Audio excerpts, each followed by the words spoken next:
Burbank, please welcome to the stage actor Nicholas Podany.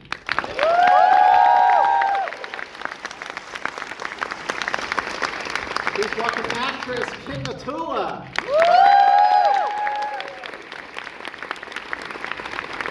And writer-director Jason REITMAN.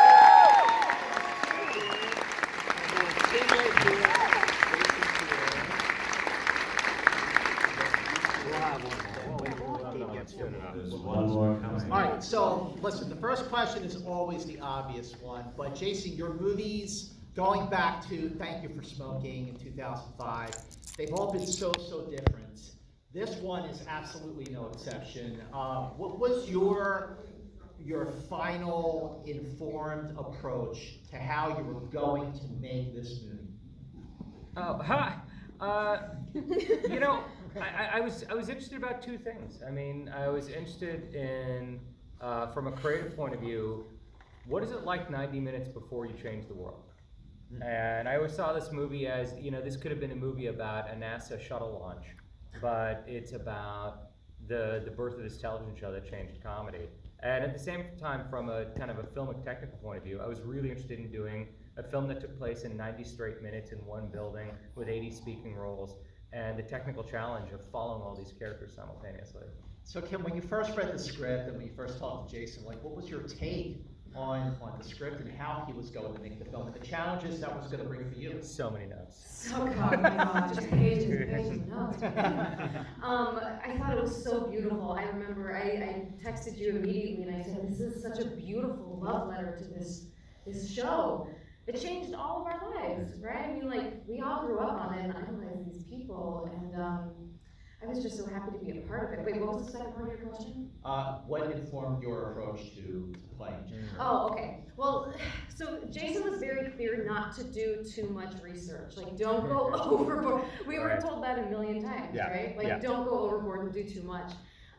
Because as you said, like, we already have it inside of us. So beautiful. I think my direction was, you already know how to do this. Yeah, that's what it was. So I watched the first couple episodes of SNL, kind of just over and over, because I didn't want to focus on Jane, you know, too late. You know, because, like, I remember I was really sad when I got onto set and I saw that Weekend Update desk, and I knew that I didn't have a scene with it because that was the story we were telling, right? And I kind of had to just accept that and have the desk. But then we started to have conversations about, wait, hold on. Ladies and gentlemen, there he is! LABELLE! Hi.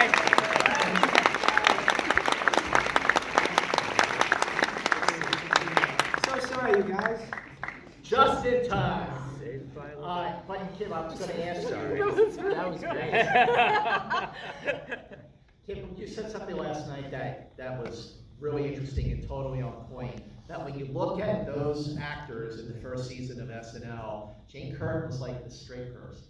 Yeah, she's a straight man, which I really love. Someone's got to be there to, like, set up the joke so that the silly comedic, person can come through and knock it down.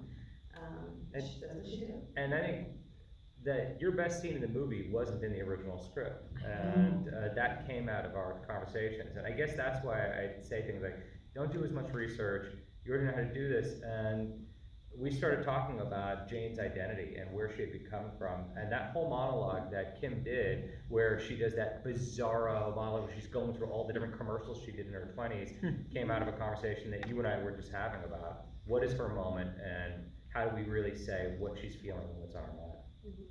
Yeah. So Nicholas, I obviously, so many of us already knew that Billy Crystal was on SNL, but not almost, that very first episode. Yeah. So, like, how did you sort of, like, prepare to play Billy Crystal in a moment before anyone really even knew who he was?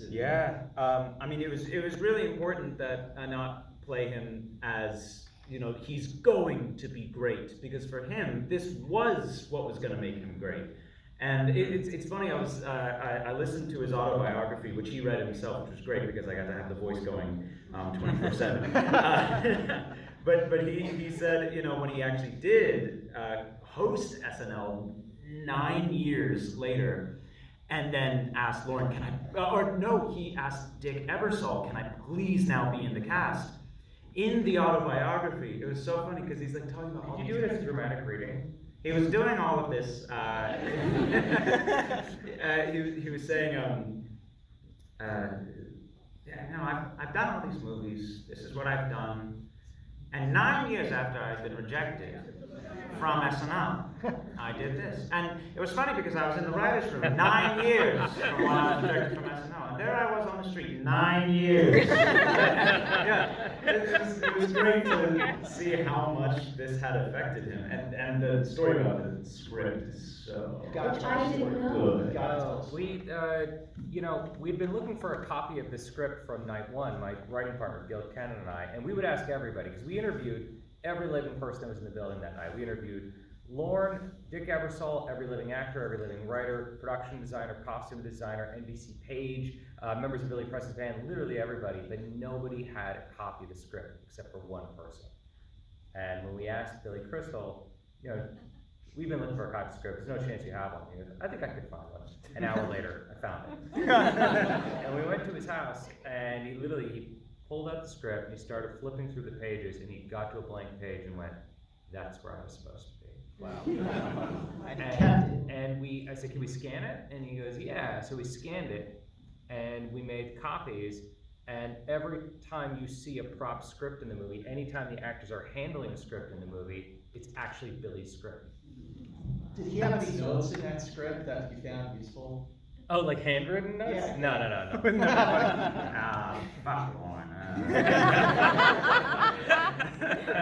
Drawings, yeah. What was it like to follow the Fablemans with Saturday Night?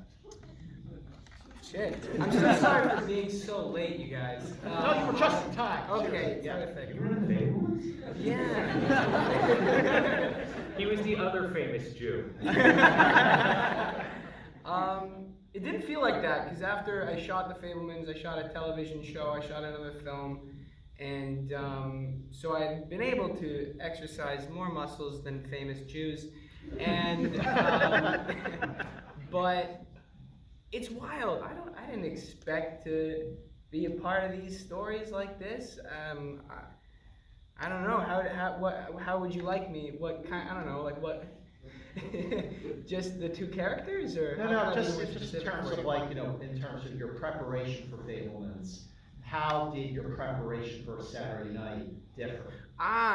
Well, for the Fablemans, I was able to talk to Steven 3 times a week for like a month leading up to our first day of shooting, and I could ask him about his mom, about his dad. I was really in his head, and so I could understand exactly where he was coming from, what it was like for him growing up. And then with SNL, I remember I got the part and I asked Jason, okay, when can I talk to Lauren? He goes, you're not. And I was like, yeah. No, but like really, he goes, you're not. And I was like, yeah, sick. So like that Lauren meeting though, he goes, stop asking about it. And it took me a minute to wrap my head around it, but then there are all these books that had so much terrific information about who Lauren was, how he gathered all of these brilliantly talented people around him at that time, where he was in his professional career, and all we wanted to focus on was Lauren at that age. In those 90 minutes, don't worry about Lauren as an 80-year-old man. He just turned 80. And Jason was also like, you already know how to do it. Don't worry. Like, I want more of you than I want of Lauren. And he had so much trust in all of us, really.